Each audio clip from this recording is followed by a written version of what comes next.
Upheaval. Reckoning. Chapter 55. The Six Companions. Twilight still remembered that hearth-warming eve when she and her friends portrayed the legendary founders of what would be Equestria. She had nearly fainted alongside Rarity. The Six Companions did more than just discover the land of Equestria. They discovered what it took to bring together three bickering kinds of ponies. They discovered friendship that made them more than heroes, that made them monsters. The terrible truth assaulted Twilight from nearly every direction. It was in the walls and shrieks of these ghosts circling them like vultures. It was in the cries of warning from her friends and the sinister glow within the rotted skulls of these alien monstrosities. Princess Platinum waded among them, a mockery of unicorn elegance and nobility, her decadent fur-trimmed cloak billowing from her like a still living creature. She was covered in jewelry, encrusted with it in fact. They dangled from her ears with golden hooks, hung from her neck and tail, and wrapped around her fetlocks. Sapphires, rubies, emeralds, diamonds. There was so much that they would have weighed a pony down more than a set of night steel. Yet, not even all the luxury could hide the rotting appearance of the pony who wore them. Here was the pony who made a city's population of slaves dig inside a mountain for her own dark purposes, until her oppression forged a seething hatred to last through the centuries. Floating above and in front of them was Commander Hurricane, his heavy barding cracked and shattered in places. A spectral arrow had all but replaced one of his eyes, while broken blades and spearheads stuck out of his back, shoulders, and flanks. Both his wings had been hacked off, leaving only tattered feathers clinging forlornly to exposed bone stumps. Despite the grievous injuries, not a single drop of blood trickled from his body. It looked as if Hurricane had died fighting, but the history books said that the Six Companions were all within the Old Kingdom during its last moments. Perhaps these ghosts took on an appearance, reflecting how they had lived instead of how they had died. If so, the violent marks suited the leader of the vicious Grey Wing elite well. The Pegasus who urged his ponies to prey upon ponies now looked as if he himself had been torn apart for meat. Pansy floated behind them, directly opposite of Hurricane. If Hurricane's injuries were brutal, Pansy's were outright bizarre. Her forelegs looked too big for her. There were stitch marks around the shoulders where they were attached. Both her hind legs were that of a lion's, and her wings were scaled like a dragon's. Her teeth were all mismatched canines, some oversized, others too small. A long, tattered lab coat, the thing that marked her as Pansy, fluttered behind her. Pansy, the mad doctor who dismembered hapless victims and pieced together abominations, was now an abomination herself. At a distance, two more glowing figures were fast approaching. They had to be Smart Cookie and Puddinghead. That meant Clover the Clever was missing. Was she not going to take part in this fight? Or was she holding back for a grandiose entrance? That was a problem set aside for later, however. Platinum was already rampaging among her friends, and the other two ghostly companions looked about to dive in. A constant wave of dark purple magic flew from Platinum's bejeweled horn. Twilight's shields alone could not have defended all of her friends, but they didn't have to. The abyss's bizarre nature allowed Twilight and her friends to evade the blasts. They galloped in every direction possible, up, backwards, down. It didn't matter what incline they took or how fast they ran. They were always met with firm footing. Pinky, in particular, hopped from one angle to another, always a step ahead of the malevolent light. The Thorns didn't seem bothered either. With the light coming at them, it was clear that the Six Companions had finally caught wind that they were not fellow servants of Oceanus. Lioncourt had a confident smile on his face as he weaved through the blasts, combining deft movement with short teleportation hops. Longstride and Sablesteel were galloping along with the rest of them. Octavia stood on the same spot, playing another melody on her cello. No detection spell was needed to feel the powerful magical energy radiating from the instrument. The blasts flew towards her, only to curve and strike her surroundings. The cello's deep tones rose over even the pained shrieks and wails from Platinum. They washed over Twilight with such presence that she could feel the music on her coat, like a gentle wave of water. On instinct, she looked to Rarity, expecting her friend to recognize the piece again and explain what it might be doing. A second later, she remembered that Rarity was a dozen feet away from her, still dodging and weaving. Hurricane pulled a large broken blade from his chest and gripped the piece in his mouth. More shards pushed themselves out of his broken body. While Platinum floated towards where they were congregated to unleash her spells at as many targets as possible, Hurricane picked a target and gave chase. That target was Applejack, who was now galloping away from hostile spells and a mass of jagged blades. The implication wasn't lost on Twilight. The Grey Wing elite preyed on Earth ponies, so Hurricane was simply going after his standard fare. Another moment passed, and Twilight realized that she didn't know what the piece was.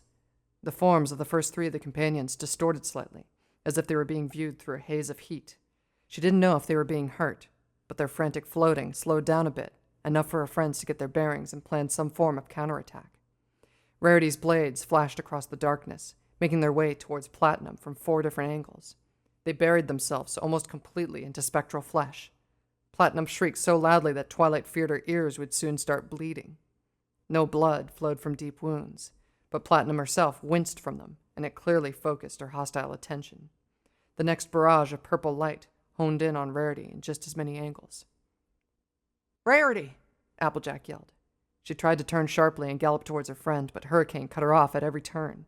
The ghostly Pegasus swung his blade in a wide arc, catching the very edge of Applejack's hat.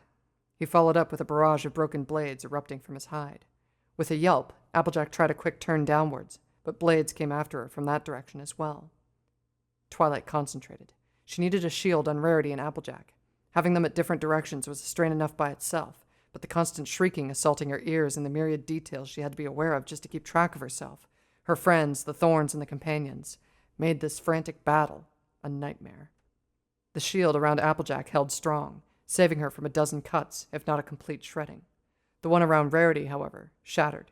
Twilight gasped. Had she underestimated Platinum's power, or had she flubbed her shield in her panic?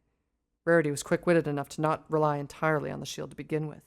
She had jumped to one side and rolled, but some of the light brushed past the side of her torso. Platinum's din could not drown out Rarity's pained cry.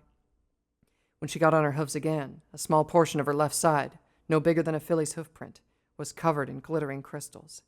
They cracked and shattered into fine dust, leaving a terrible abrasion. "Help!" That was Pinkie Pie this time. Pansy had taken to going after her. Sable Steel flew in from behind the other ghostly Pegasus, her short blades dripping with glowing white liquid. Twilight shook her head. So many concerns coming at her from every direction, so many... Smart Cookie and Puddinghead finally descended on them, adding more into the already chaotic encounter. It didn't take much to tell who was who. Smart Cookie, the unfeeling engineer of the machines currently fighting the Legion, was more machine than pony. Her metal parts looked like a horrid skin disease gone out of control, consuming her legs, nearly all her torso, and half her face. Her mane and tail had turned into needles and wires. Her forelegs were massive pointed things with whirring blades sticking out at various angles, while the eye from her organic side glowed with the same malevolent purple light. The eye from her metal side glowed red. Her hind legs were free of sharp things, but they were huge, covered in thick armor plating, and clearly designed to deliver devastating kicks. In contrast to Platinum's piercing shrieks, Smart Cookie let out a jarring metal cross between a grind and a buzz. As for Puddinghead, the mere sight of Puddinghead was nauseating. Some kind of pony-shaped blob of flesh floated towards them, even pony-shaped with stretching it. Puddinghead's flesh sagged and drooped like a badly molded pastry. It was hard to even find the stumps that were her legs sticking out from her nearly spherical body. Her cheeks were bulged like that of a squirrel's. Juices and saliva dripped from her lips. When she opened her mouth, a noxious greenish gas waffled past her rotten, jagged molars. Unlike the other companions, who all had pieces of bone exposed and showed signs of gauntness, Puddinghead was all flesh. She wore no attire save for a gaudy, battered hat, stuck full of ruined feathers and various beadwork. What Puddinghead lacked in attire, however, she made up for in odor. Every pony recoiled from the stench. Even the stoic Longstride wrinkled his nose and shook his head. The musical notes faltered for about a second, but resumed with renewed intensity. The smell of rotten food wafted from Puddinghead. Overripe fruit, moldy bread, liquefying greens, and putrid cheeses, all coalescing into a vile miasma. Puddinghead did not give chase, even as Smart Cookie set her sights on Lioncourt and Rarity. The corpulent ghost floated slowly into the fray, letting the foulness of both her sight and stench do its work. Twilight was about to consider Puddinghead as a more passive threat when the ghost's mouth opened wider and wider until her jaw reached her knees. No sound escaped the enormous maw, but disgusting burbling sounds resounded within her belly. Suddenly, Rarity and Lioncourt were struggling to move away from Puddinghead, appearing to be inexorably drawn towards the gaping mouth. Twilight concentrated on a spell to distract and hurt the ghost. Part of her remained anxiously waiting. "There's one more," she thought. A blast of purple light, a stark contrast to the malevolent waves Platinum used, struck Puddinghead from behind, making her turn around to see who had dared to attack. "One more. Come on out, Clover the Clever, and let's get this fight really going." Puddinghead was turning slowly, allowing Twilight to fire several bolts of fire at her. She had listened to the reports given by the royal guards about the ghosts of Mount Unicornia. Fire hurt and dispersed the ghosts of the Old Kingdom. She didn't know if the same principle would work on the 6 companions, but it was her best bet. The bright, arcing trails of white-hot fire that Twilight brought forth were a long way away from the first fireballs she threw back in Bastion City. These were searing lances, crafted for precision and penetration rather than explosions, in case those layers of fat served as some sort of protection. Puddinghead let out a dry, withering groan, like a too-stuffed pony feeling the last slice of pie coming back up, when the lances struck. The spell slowly burned through her wretched hide. Twilight nearly hopped at the results. Against the mighty Redentum Maliorum, she may as well have been chucking fireworks. To see an attack produce something other than glee filled her with elation. The elation didn't last. When Puddinghead was taking too long to even float towards her, she knew that any attack would not be coming from some kind of physical contact with the ghost. When Puddinghead gaped once more, she expected some kind of powerful sucking force. Instead, a billowing mass of noxious yellow smoke escaped from that rotting maw, along with a veritable river of sickly green and brown goo. That was all Twilight could take. Her own stomach churned and heaved. The next thing she knew, she was vomiting out its scant contents. If that wasn't bad enough, her vomit floated in front of her as a gob of whitish, clear gunk without any direction to fall. Her stomach continued to churn, but there was nothing left to throw out, leaving her throat raw and her knees shaky, while a cesspool's worth of filth continued to head for her. Twilight held her breath and shook her head, trying to clear the tears in her eyes, just enough to see where she should be dragging herself to. "Twilight!" At this point, Twilight couldn't even tell who that was. She could barely see. Her insides hurt and she had to dodge. Whatever gas had escaped from Puddinghead, she must have gotten a whiff of it as her lungs were stinging as well. There was a thick splashing sound, like some pony pouring a tub of mud on a hard floor. For a moment, she feared she had been struck, but she didn't feel anything touch her coat. "Come on, Twi, I need your help here." Twilight finally recognized the voice. Applejack. She wiped the tears from her eyes and saw the brilliant golden disc hovering in front of Applejack, stopping the flood of filth. The goo hissed and bubbled, but the shield held true. "I can't block everything, Twi," Applejack said. "That crazy Pegasus is right behind me." Sure enough, Hurricane had rounded a turn and was descending on both of them. More fire, Twilight thought. The magical blaze stirred within her. Necessity wasn't the only thing pushing her for more fire spells. This wretched abyss was so cold and dark, pressing at her from all sides since she came to this place. It begged for a great defiant blaze, a powerful flame to send this foul dark and everything that lived in it scurrying away. She was more than happy to will that flame into being.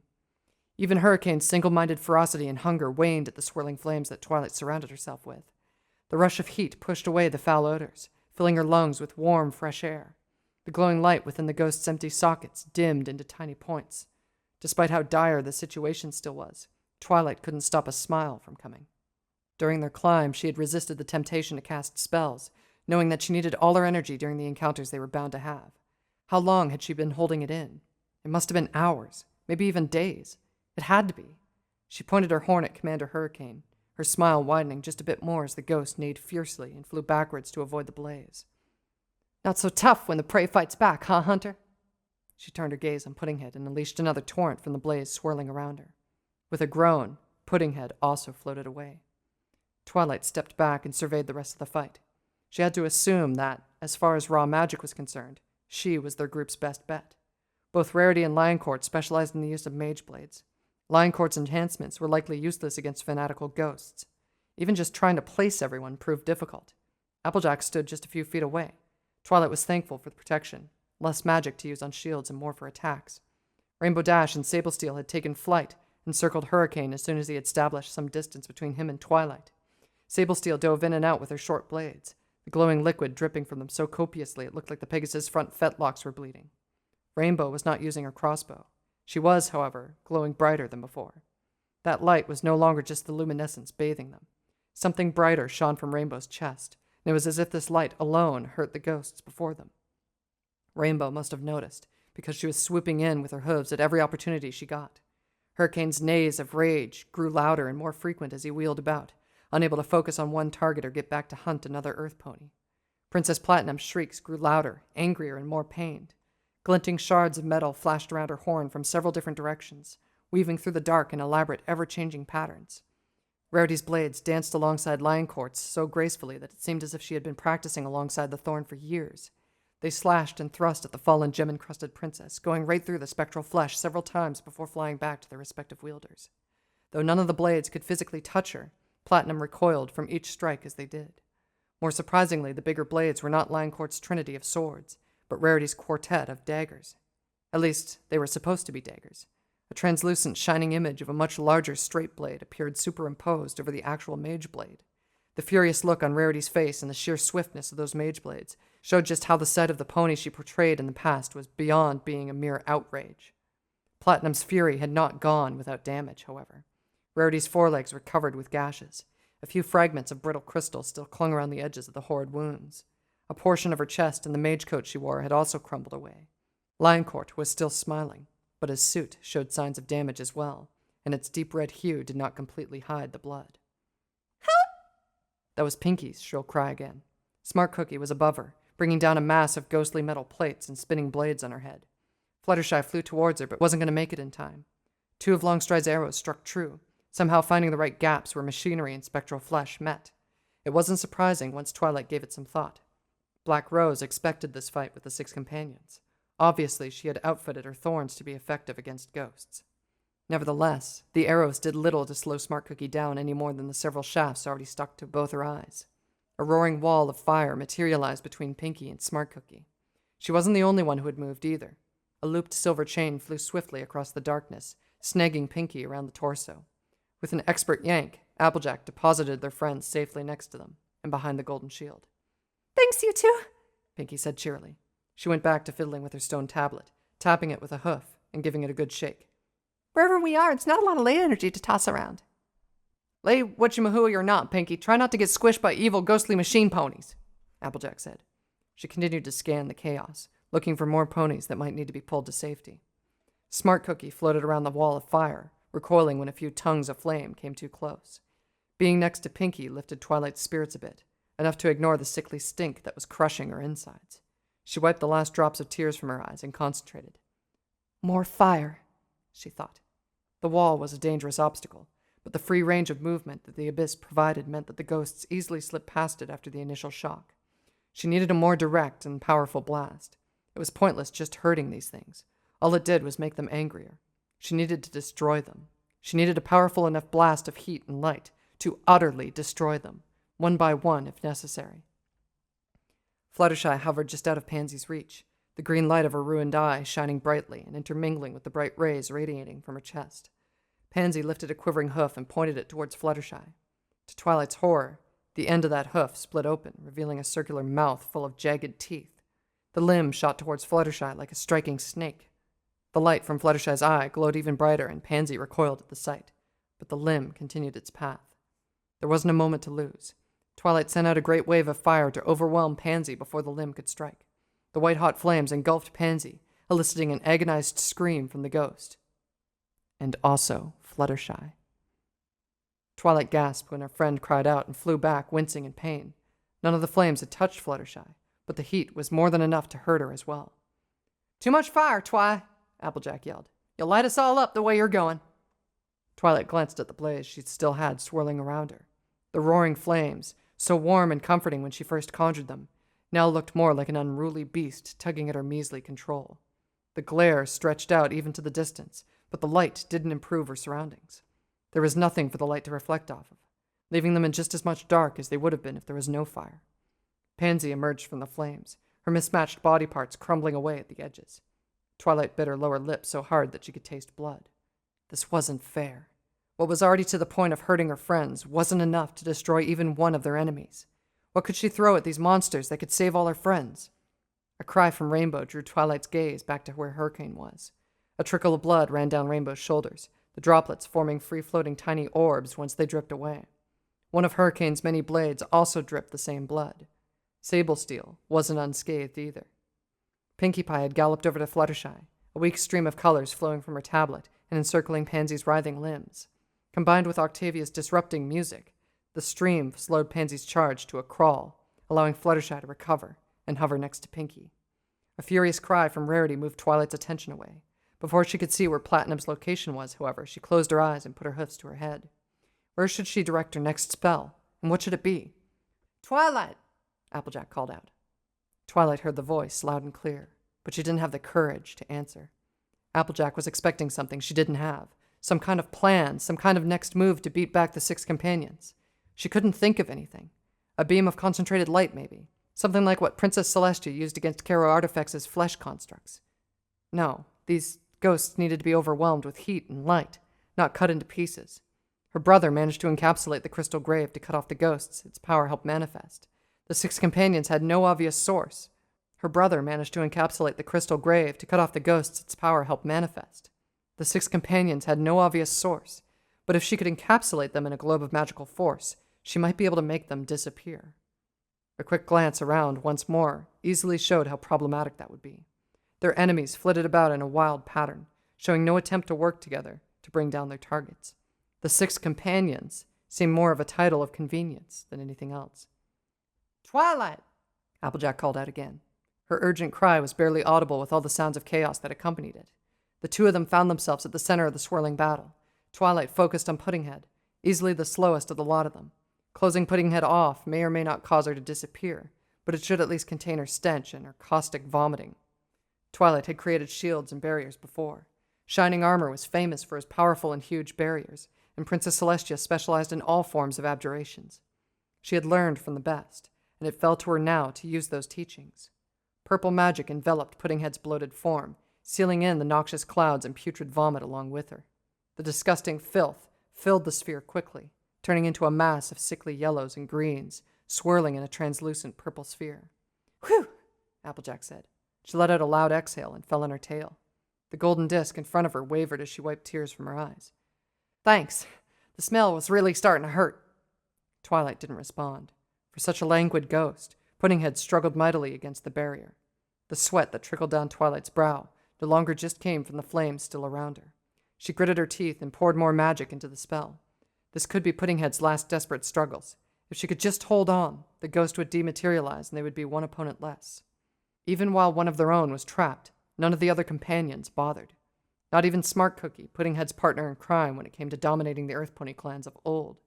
It was all well and good at that. Twilight struggled just to keep Puddinghead contained. Instead of waning, as she had hoped, Puddinghead's struggles increased. The building amount of vomit and foul gases was pushing the barrier to its limit. Twilight clenched her jaw so hard that it started to shake. Her teeth ground against each other until it felt that they would start to crack. This was just one ghost amidst so many. Was she really this incapable of standing up to the worst of Equestria's enemies? Princess Celestia brought them along because they were bearers of the elements of harmony, yet each time they were faced with a great foe, they struggled and squeaked out things that could barely be called victories. Now, this bloated slovenly ghost of a tyrant was proving too much for her? No. She focused even harder, turning out the chaos of the battle around her. As Puddinghead continued to push out her barrier, she answered by shrinking it, crushing the ghost with her filth. Her horn crackled with violent surges of purple magic. The barrier was indeed shrinking with Puddinghead still inside it. Just a little more, and it was going to be one down in their favor. Just a little more. "Twilight!" Twilight cursed at Applejack's persistent calling. She just needed a little more. Less than a minute, and they'd be closer to victory. "Twilight, look out!" The warning reached Twilight clearly enough. The seconds stretched out in her hesitation. Should she look? If she did, she was bound to lose the focus needed to complete this attack. Puddinghead would break free, and she would have expended all this magical energy for nothing, but... Something horribly cold touched Twilight's back, and she knew at once she should have acted sooner. She looked up and saw Applejack galloping towards her. Wait, she thought. The awful realization dawned on her. How could she have forgotten when she was just thinking about it a few minutes ago? There were only 5 companions attacking them. There was one more coming, and that was... The cold touch went from a single point on her shoulder to a freezing coil around her torso and a numbing blast of icy chill that dispelled the flames around her. Her spell on Puddinghead broke when something spun her around. "One more," she breathed. She tried to scream, but the sudden freezing touch squeezed her voice out before she could use it. Clover the Clever. "Twilight!" Applejack shouted again. Twilight stared in disbelief. She was expecting a hideous ghost, a mangled mockery of a pony just like the other companions. She hadn't expected this visage. A morass of black tentacles wriggled before Twilight. A particularly long one, as thick as an oak branch, had wrapped itself around her torso, while another waved menacingly at Applejack. A dozen smaller ones twisted among themselves like worms. It was the thing the tentacles were attached to that left Twilight breathless. She had thought for a second that Clover the Clever had turned into some kind of squid. Instead, these tentacles were some kind of growth springing out of a huge chunk of glowing ice, the size of a house. How did this enormous thing sneak up on her? Were they all so focused on the five? Within the massive chunk of ice was the figure of a pony, frozen in a twisted shape that would have been fatal to a living pony. That had to be Clover the Clever, the twice betrayer who turned on her master and then her companions. Her broken soul was drawn to this abyss in the end. The second large tentacle also wrapped itself around Twilight's torso. With her secure, they started to pull her closer to the ice. Applejack! Twilight could only croak. The numbing cold sapped the strength and magic from her body. She tried a spell, but her horn only sparked feebly. Twilight! Applejack tried to toss her a lasso, but a renewed burst of vomit and gas forced her to gallop to the side. Applejack's voice sounded like it was so far away. Twilight made a feeble effort to pry the tentacles around her and accomplished nothing. Another second passed and they were pressing her against the ice. The cold stung her face like 1,000 needles. To her horror, the ice yielded like some kind of blob, letting her sink deeper into the chunk without breaking. Twilight! The cry was hardly more than a whisper. Twilight let out one more sigh, the best she could do as a shout, before blackness overcame her vision.